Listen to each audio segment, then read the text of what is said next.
অনেকদিন যাবতই যখন থেকে জানি তার আগে পিছিয়ে দিয়ে একটি চিন্তা সবসময় মাথায় ঘুরছিল।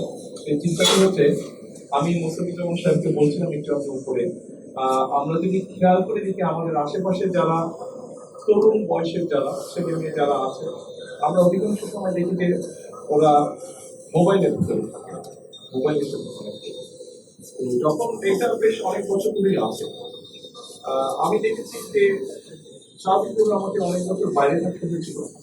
তো আমি ইউকেতে ছিলাম এবং ইউকেতে আমি দেখেছি যে সব থেকে সুন্দর ছোট ছোট ছোট ছোট লাইব্রেরি আছে। সেখানে কিন্তু ছেলেমেয়েরা যাচ্ছে, পড়ছে। একই সাথে লন্ডন শহরের আরেকটা বৈশিষ্ট্য হলো, লন্ডন শহরে কিছু দূর পর পর খোলা মাঠের মতো আছে, ওপেন স্পেস আছে এবং সেখানে বিকেলবেলায় বাচ্চারা খেলছে। তো এই দুটো বিষয় আমাকে খুব আকৃষ্ট করেছে এবং তখন থেকে আমার একটি ইচ্ছা ছিল যে আমি যদি সুযোগ পাই কখনো, তাহলে আমাদের দেশের ছেলেমেয়েদের জন্য খেলার মাঠের ব্যবস্থা করব।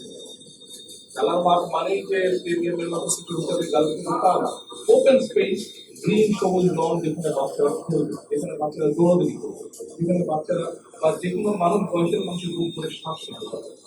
এরকম একটা পরিকল্পনা ছিল এবং সে ব্যাপারে আমরা মোটামুটি তারা কাজও শুরু করেছি।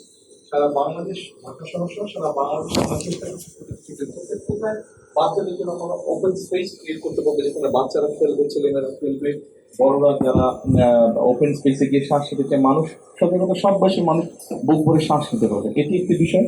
আর আরেকটি আমার ইচ্ছা ছিল, যেটা বললাম লাইব্রেরির ব্যাপারে, যে বাচ্চাদেরকে যদি মোবাইল থেকে কিছুটা হলো বের করে এসে বইয়ের পড়ার পাঠ করার অভ্যাসে আমরা নিতে পারি।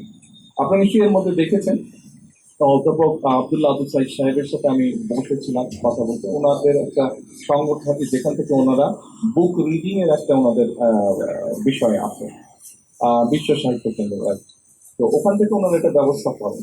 আমি সরকারের পক্ষ থেকে আমরা ওনাদের সাথে কাজ করতে চাইছি, যে আমরা এখন যেটা চিন্তা করছি, আমরা প্রতি উপজেলার দুটো করে প্রাইমারি স্কুল আমরা টার্গেট করার চেষ্টা করছি, যেখানে আমরা বাচ্চাদেরকে বই দিব, কোনো রাজনৈতিক বই না, রাজনীতির বাইরেও বিভিন্ন বিষয়ের বই আছে, বহু বিষয়ের বই আছে। আমরা সেই ধরনের বই দিব, যেগুলো বই পড়লে বাচ্চারা অনেক কিছু বুঝতে পারবে, দিন দুনিয়া সম্পর্কে, পৃথিবী সম্পর্কে জানতে পারবে অনেক কিছু। এরকম বই দিব আমরা তাদেরকে, এবং বই দিয়ে আমরা সেটা তাদেরকে আস্তে আস্তে আস্তে পাঠের অভ্যাস করাতে চাইছি। এবং শুধু তাই নয়, এই বইটাতে সে যেটা পড়বে তাকে তাদেরকে দিয়ে দেওয়া হবে, এবং এই পড়ার বিষয়টা সে পড়লো, এই বিষয় টোটাল বিষয়টাকে আমরা পরীক্ষার ভিতরে ইন্ট্রোডিউস করতে চাচ্ছি। অর্থাৎ সেইটার মধ্যে থেকে প্রশ্ন হবে, সেটার মধ্যে থেকে তাকে জিজ্ঞাসা করা হবে, সেটার মধ্যে থেকে তাকে পরীক্ষায় পাস করতে হবে। অর্থাৎ বই পড়ার অভ্যাসটা, প্র্যাকটিসটা আমরা গড়ে তুলতে চাইছি। বাচ্চাদেরকে মোবাইল থেকে বের করে নিয়ে এসে খেলার মাঠ এবং বইয়ের মধ্যে নিয়ে আসতে চাইছি। এটা একটি পরিকল্পনা আমাদের কাছে, কতটুকু সফল হবে সেটা হচ্ছে পরের ব্যাপার, আমরা শুরু করতে চাইছি। তা আপনাদের মতন মানুষদেরকে যখন দেখি তখন আর আমরা উৎসাহ পাই, আমি ব্যক্তিগত উৎসাহ পাই, যে আমরা তাহলে নিশ্চয়ই এখনো যখন বই পড়ার মানুষ এত রয়ে গেছে, নিশ্চয়ই আমাদের এই কাজটিতে আমরা সফল হব।